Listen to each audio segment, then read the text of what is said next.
आलेगाव परिसरातील नागरिकांना आवाहन करण्यात येत आहे की 15 ऑगस्ट आपल्या देशाच्या 80व्या स्वातंत्र्य दिनानिमित्त आलेगावमध्ये नूतन विद्यालय येथे उद्या सकाळी 9 पासून दुपारी 2 वाजेपर्यंत रक्तदान शिबिर आयोजित केलेलं आहे।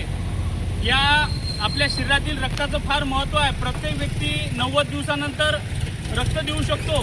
आज आम्हाला हॉस्पिटलमध्ये अनेक लोकांचे फोन येतात की आम्हाला ब्लड पाहिजे। अनेक ब्लड बँक त्यांना लुटतात। समजा ते ब्लड बँकवाले त्यांना 1600-1700 रुपयाला पिशवी देतात। आपल्या परिसरातील नागरिकांची फार बेताची अवस्था असते, ते देऊ शकत नाहीत।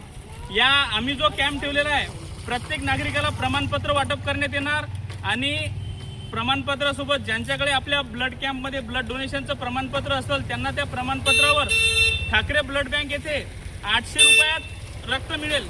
ब्लडची पिशवी मिळेल एक पावभराची, जी की ब्लड बँकमध्ये नॉर्मली 1600 ते 1700 रुपयाची मिळते।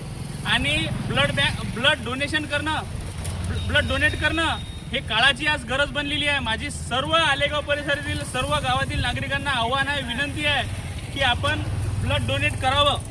आज पुणे परिसरातून आपल्या अकोला परिसरामध्ये ब्लड येत आहे, कारण की आपल्या परिसरामध्ये जागरूकता नाही आहे। जास्तीत जास्त लोक ब्लड डोनेट करत नाहीत आणि ब्लडची कमतरता असल्यामुळे अनेक लोकांची पिडवणूक होत आहे। अनेक लोकांना थॅलेसेमियासारखे वेगवेगळे विभिन्न आजार आहेत। त्यामुळे माझी सर्व नागरिकांना आव्हान आहे, इथं ब्लड हे एकमेकांना माणसांना देण्यासाठी सर्व जाती धर्माच्या नागरिकांचं चालते।